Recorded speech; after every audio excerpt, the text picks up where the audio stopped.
Okay, thank you all for joining this special session meeting of the PyBay Regional Improvement District. I am your regional clerk, Philip James, and today's session topic is how to automate your city data with Python. Can everyone hear me okay? Excellent, love that. Let's start with some math.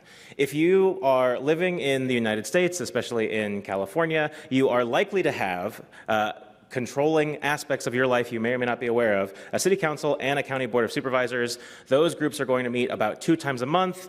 They're going to make about 5 decisions per meeting, so that's 20 decisions per month that are affecting aspects of your life right off the bat that you may or may not be aware of.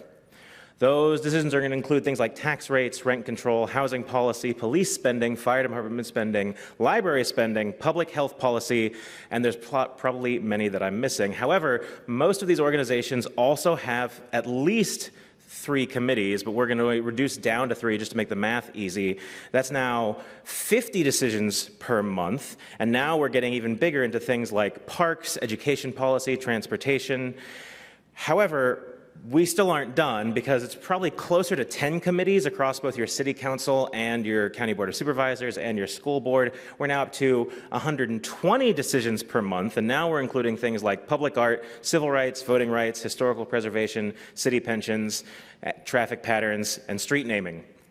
So I have some questions for all of you after that. Answer these in your head. And I forgot to do the Pledge of Allegiance at the beginning of this special session of the Improvement District. Please perform an act of patriotism inside your heart as appropriate. Here are the questions. Do you know your current city council members? Do you know your current county supervisors? Do you know their voting record on things like rent control and housing, or COVID protections, or their voting record on voting rights, which is probably an important issue this year, even if you live in California? And would you like to? So, as was said, my name is Philip James. You can find me basically everywhere on the internet as Phildini. I work pretty hard to make sure nobody gets that land before I do. I've spoken at a bunch of other Python conferences, including this conference back 2018 maybe. But I've been a frequent speaker across the planet at this point doing Python conferences. I also am the CEO of CrowdAlert. They are sponsoring my being here, which is a weird thing to say when you're CEO, but it's still true. We do security tooling for companies that have an alert fatigue problem. Come talk to me if that's interesting. And I do some civic data work through a company called Galaxy Brain that I also co-run that's based here in San Francisco. So let's talk about how we answer these questions. First of all, the data to answer all of these questions does exist. The data is mostly accessible, but the data is in very weird formats, where the weird formats are something that we're not used to working with normally. They are PDFs of just text. Where does this data come from? So let's talk about how one of these meetings, where these decisions that are impacting your life come together. How do these meetings happen? It starts with someone like myself, the clerk, putting together an agenda. That agenda takes input from members of the public, the city or county staff, the city or county board members themselves. The meeting happens, which is very interesting for getting involved, but for our purposes isn't quite as important. If you want to go to your local city council or county board of supervisors meetings to talk about things you're interested in, please do. It's often an entertaining time, if not a fun time. Minutes are taken at these meetings. This is going to be critical for the rest of what the questions that we're trying to answer. And the minutes can range the gamut. There are some municipalities that look at that's just like, here's rough notes, or here's just the voting record. And then there's places like Maui County, Hawaii, which does full transcripts as part of their minutes. Every word spoken ends up in a PDF that you can then do things with. Like I said, the clerk puts together a PDF. They upload the PDF and meeting details to legislative management software, if you are lucky. And we'll talk about that when we get there. And then that's kind of it. Most of the time, no one looks at these after the fact. Maybe a journalist might go look something up later. Maybe a special interest group will try to take an interest. But generally speaking, they just kind of sit there because in the US and in most other countries, there are federally and state mandated sunshine ordinances where they have to make this information public. And in fact, if your local municipality doesn't make this information public, you get to ask them to or get somebody to sue them because they have to, right? Like, this is public interest information. They need to make it public.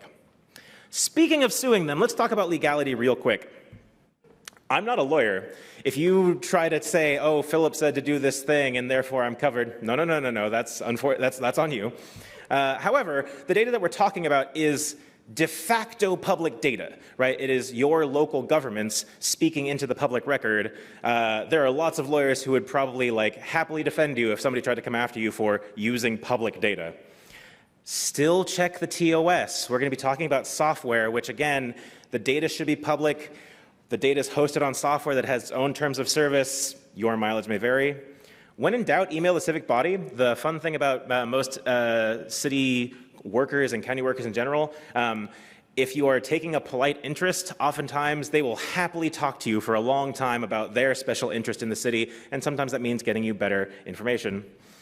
Scraping is not illegal. See the first point where I am not a lawyer, but there is case law that says if you are scraping or pulling information from a publicly available website, you're covered because it was just available. You could have done this as a human sitting there. You just use software to help you. It's fine. Okay, so what's the goal? The goal is to get this civic data into a normalized, searchable, queryable form. There are two tools that we're going to use to do this. They're both Python tools. One is Python directly, and the other one is dataset, because that queryable, searchable, we're starting with PDF text data. We need something that we can do to then ask questions of that data. We'll talk about dataset. It's going to be kind of the backbone of how we make this data usable for ourselves. The process that we're using is going to be in the category of what's called ETL, extract, transform, and load. This is a topic that people try to obfuscate, but it's really got 3 steps. That's why it's called extract, transform, and load. Extract, get the data from where it currently lives. Transform, do things to get the data into the format you want. Load, put the transform data into the place you want it. That's kind of it. If anybody is saying big fancy words about ETL, they're making this sound way more complicated than it probably actually is. Extract, transform, and load. The cool thing about this pattern is we get to divide and conquer. You do not have to do, especially for our use case, and for most use cases really, you do not have to do all of these things at the same time. You don't have to do them in the same process. You can do an extract and then sometime later do a transform and then sometime later do a load. And you can run all of these independently, idempotently, a lot of the time. So let's talk about extraction. We need to get the data out of the civic body website, which means we want a folder of folders of PDFs with some easily derived date data, because these meetings are topical, they are timely, they have date associated with them. What we have is Python. What we need is an API. Now, this is where I'm going to do something a little dangerous, and there are people in the audience who are going to be mad at me for doing this, but I don't care. Somebody give me the name of a city that isn't San Francisco. Just shout one out. I heard, what was that? Vancouver. Sorry, I need to stretch it down a little bit. Somebody give me the name of a city that's in the United States that isn't San Francisco. I think I heard Pittsburgh. We'll go with Pittsburgh. Okay. Here we go. We're gonna do this in living color. Hooray. Okay, so I have a video pre-recorded in case this doesn't work. It'll be fine. But I want to walk you through the process that I do to basically build myself an API on top of civic data. And so I'm going to do something that's very much like Pittsburgh City Council minutes, right? You're probably going to see, oh, look, there's this link right at the top. City clerk, post agendas, public hearings, pittsburghpa.gov. That sounds great. That probably is what I want to be using. So I'm going to click into that and hope the internet works. Okay, so there's a form here.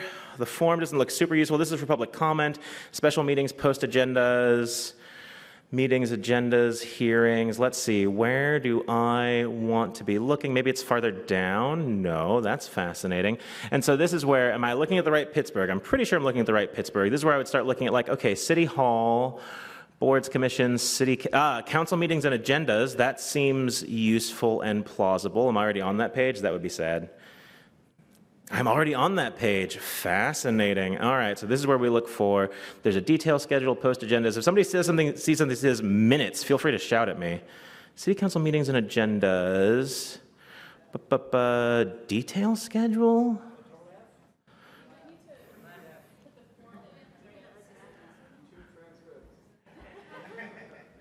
Let's see if minutes exists on this page. Anywhere? No. Where? Where am I looking? Keep scrolling. I love scrolling.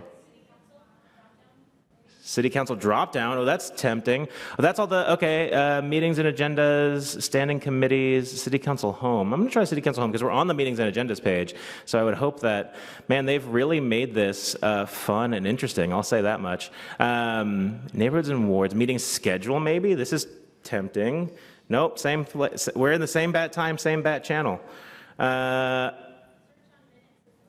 I did search on minutes. Oh, search on minutes here at the top. That's going to be fascinating. I am watching the time for anybody who's getting increasingly nervous about me doing this. City clerk business processes, city clerk meeting schedule. Where click. Yes. Okay, we're getting closer. This is getting, and so this is why I want to do this live. This is what it takes a lot of the time, is you have to go through these sites and figure out what the heck am I doing. This is what I was hoping to get to. I just had to get, I cheated a little bit. I knew how to get here directly. I wanted to show you the process of getting here the hard way. City of Pittsburgh is using a tool that lots of people use, a tool called Legistar. I'm going to go to all years here. And that's legislation. We actually don't care about legislation. We care about the calendar. Legistar is one of a number of tools owned by a company called Granicus that's used as a legislative management tool. A friend of mine who also works on civic government data calls Legistar specifically JIRA for city governments, which should fill most of you with a sense of dread.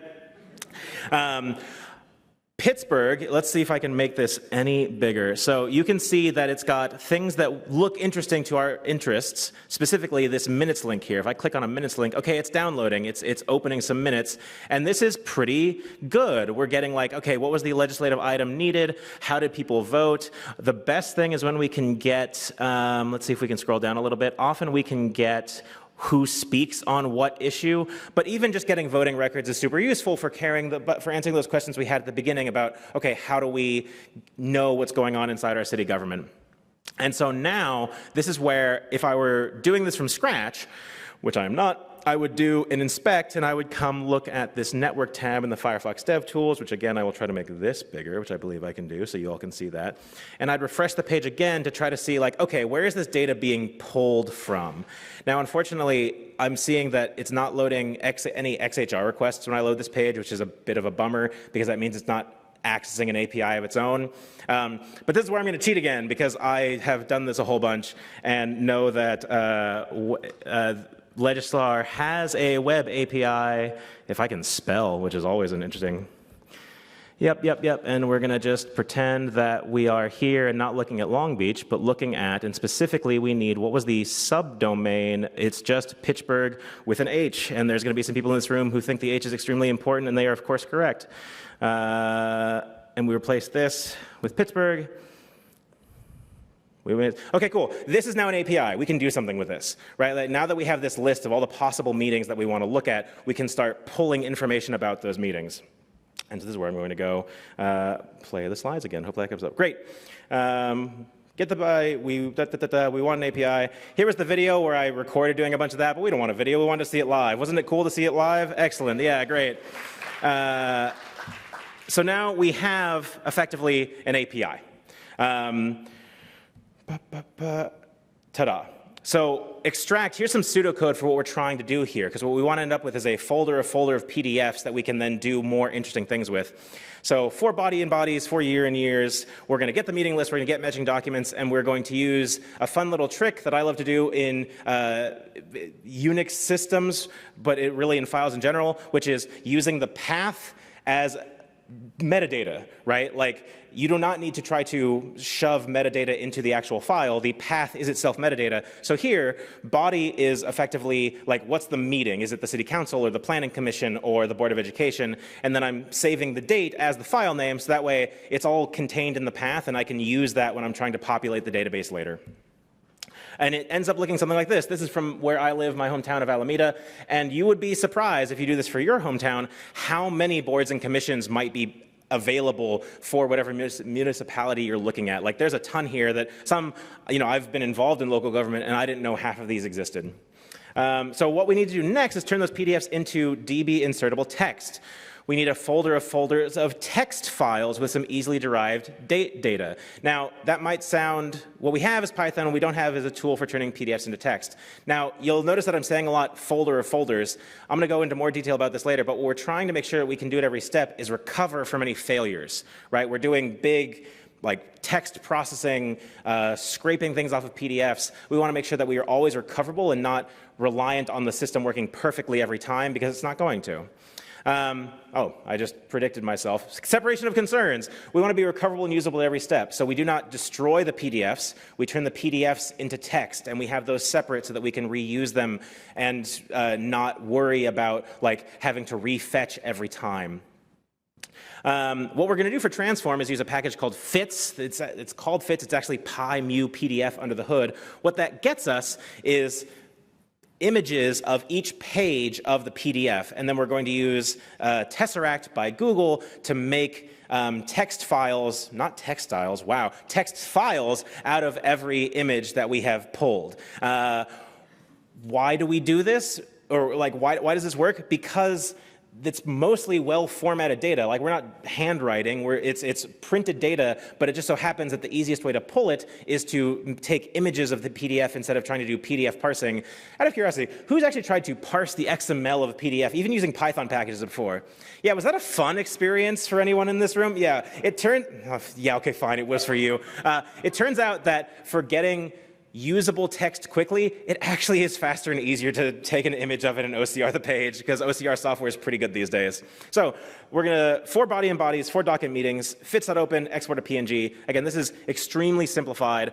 We can talk about the real code at the end of this, but this is pseudocode, and it's actually not that far off. Everything here that isn't the pseudocode is error correction, right? Like, hey, if it failed, try this. Hey, if it failed, try this. Hey, if it failed, try this.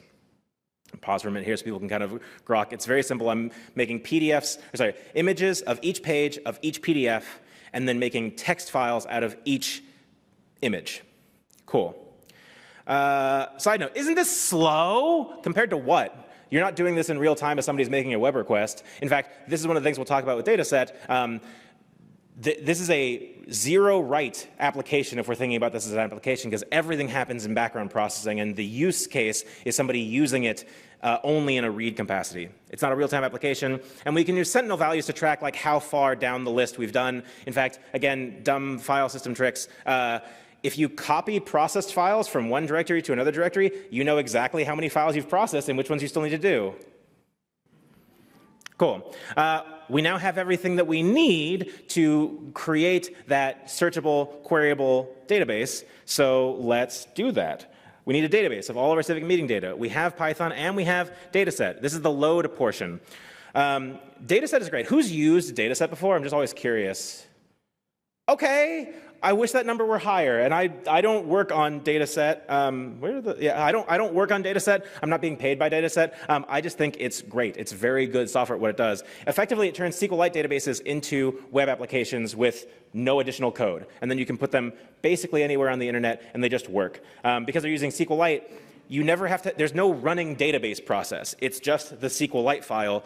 It can live anywhere, and as long as you can get a working Python process on that box, that's it. That's all you need to make a distributable data application.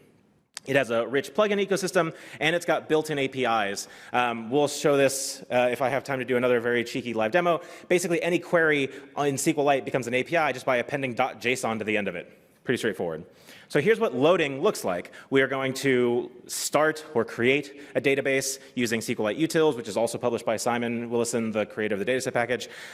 If the database, if the table we're looking at doesn't exist, then we create it. We input a bunch of records for every row, for every text file that we had there, using that date and body data that we've already encoded in the path. We don't have to store that somewhere else. It's encoded right in the file path that we're using. And then this magic down at the bottom, enable FTS create triggers, right? That's going to make it full-time, like full text searchable for our databases. And so it looks something like this. We do a bunch of insertions. We do a serve, it pops up a little UV-corn process, and then you get something like this, which would be, in this case, the Berkeley City Minutes data. Berkeley was a fun case when I was doing Berkeley. 56,000, almost 57,000 pages of City Minutes going back to 1905. So what can we do with this? I'm going to blow through these because I think I've actually got time to do a live demo, so I'm going to try. We can start by saying, like, okay, how many bodies are we looking at? Great. This was, again, in Berkeley, I think, so 66 bodies. How many pages per body? Like, okay, mostly city council, but you see a bunch of other boards there that are interesting.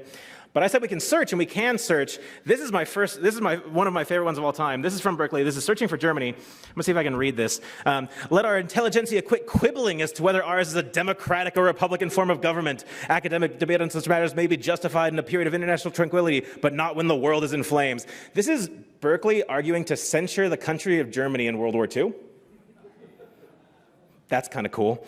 But you can also do things like searching for when did certain groups get recognized? When did they start getting rights in your municipality or municipalities you care about? This is where, yeah, I've definitely got time. We got time. We're going to do this. We're going to do this fun and live. Okay, so this is where I'm going to reveal, let's keep with the example of Pittsburgh. Why not? Because I happen to know that that is one that I have. So here is the running site that I'll make bigger for Pittsburgh civic data. And I've actually expanded on this project for a little bit. There's now minutes and agendas if you want to be looking forward. But let's stick with minutes. And someone different, give me a search term. Anything. Cheese. I love that idea. Let's see what the the Pittsburgh municipal government had to say about cheese. There's exactly one row. This is great. I love this. I need to make it a little smaller to see if I can get my text highlighting here. Eric Holmes, cream cheese to go with bagels and coffee for civil rights meeting. Love this. I don't know. And so to talk a little about what's going on here, you can see these are the results that you get by putting that data into dataset. Remember that I talked about, so the first version of this only had the text that was searchable, and then I added highlighting by writing my own plugin for dataset. We talked about dataset as a rich plugin ecosystem. It's also pretty easy to write plugins. Simon's done a great job adding hooks for writing plugins. And remember we talked about images? The first version of this, I only had the text, but I had all these images sitting around, so I threw all the images into a CDN, and so now you can actually compare, like, here's the text and here's what the original image was in case you want to correct that. And I keep talking about, like, the we, what am I doing here, to kind of spoil some of the ending, is one of the things that I've been working on is this site called civic.band, where I'm tracking 1.3 million pages of city minutes across most states, most of California. So feel free to look at this or come talk to me later. I would love to, if your city isn't on here, let's see about getting it there. Anyways, back to the presentation. Okay, so we can do a lot of really interesting things, including like looking up who voted on what when, what's their voting record like, what does my city care about, how often has my city talked about cheese. And then we can deploy it. Part of what makes dataset fun is how easy it is to deploy. It'll deploy to basically any platform as a service provider with built-in plugins and packages. But like I showed you, it's a SQLite file and one Python package. Anywhere you can make those two things happen, you've got a dataset deploy. You can also use GitHub Actions to do some of the generation and some of the deploying. I don't think you can run dataset maybe on GitHub Codespaces. I don't think you can't run on GitHub Pages because you need a working Python. But the way that I do it is actually all of those sites that you saw are running on one box, because the nice thing about dataset is it scales horizontally forever.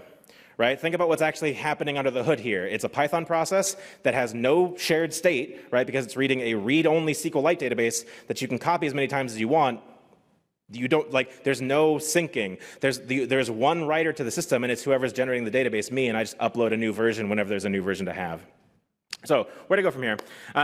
There's civic.band, which I just showed you. If that's interesting to you, we're adding more cities all the time, and I'd love to talk to you about that. There's the Council Data Project, which has unfortunately died and we're thinking about resurrecting. That project is much more geared towards doing text, like speech to text of the videos that are being posted from city council meetings so that you get that full text transcript of every meeting. Super fascinating, but also way more resource intensive, right? Like everything that you're seeing for Civic Band is running off of one generation box and one serving box because it's parsing PDFs to text. It's not that heavy. Data, like video processing is much heavier. And then the whole ecosystem of dataset plugins. But I also want to note that what I've been describing here, even though I think it's really interesting for civic data, is a pattern.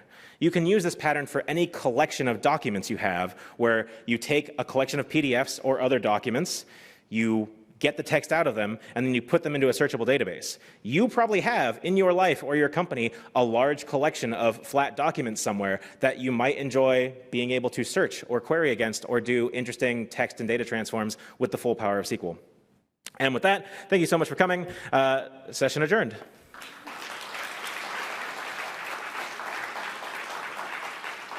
I will take public questions. I will not take public comments.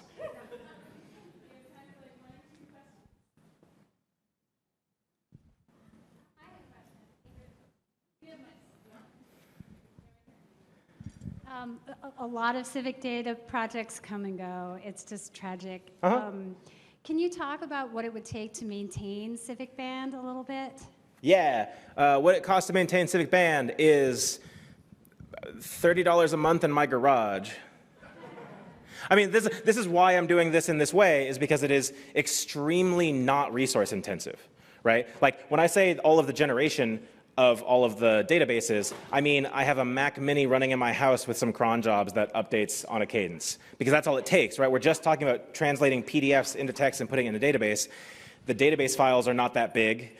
Sorry, $45 a month, because we do pay for the CDN, right? Because we're storing 200 gigabytes of PNGs that get loaded alongside. But this is, even though it's 1.2 million pages, this is very much small data, and it's a small access pattern. So I plan to keep, like, nobody is paying for this other than me. We have plans for how to build a little app that people can, like, use and then maybe pay a subscription for us, but that's down the road. Mostly this is just, it doesn't cost that much. And that's maybe the power, if you're looking to use this for other civic data projects, is it would not be expensive for other people to spin up related things for their city, right? Like, if you want to use, like, obviously if you're already on the civic band list, great, use it forever. It's going to be free forever for as long as we can support it. But 45 bucks a month ain't much, right? And it just runs. Like, I don't need to do much maintenance on it because it just runs. Yeah, great. Other questions? There was somebody else had a question. Yeah. With this very rich data, I'm just wondering if you can do some AI with it to train or to make some using human language to explain things and stuff like that. Great question. Right now, so someone who had access to this data set absolutely could probably do some really interesting large language model training. Right now, I have robots.txt set to block every AI tracker, and I'm doing firewall blocks for all of the known tracker IP addresses for Anthropic, OpenGPT, and anybody that I can get an IP address for, because they've got enough data. Why do they need the civic data? If they want it, they can go scrape it. Or they can pay me for it. Actually, if one of those companies wants to pay us for the data, I would entertain that, but they don't get it for free. I would be curious to know, like, what you would expect to get out of it. The best idea that I've heard so far is that I could train it to be able to, like, ask questions of the city government in a like real-time chat way, and that's maybe interesting. But then I have to ask myself, is it worth the compute power? Is it worth, like, right now, like I said, it's one Mac Mini. It's one Mac Mini that isn't even running at full CPU most of the time. And if I were to compare that with how much would it cost the planet to, like, keep updating LLM models based on this data, the math doesn't work out in my head for me, like, still being excited about this project. But yes, if you have a great, like, here's my pitch for why you should let me have this data to use for an LLM training set, you can come talk to me.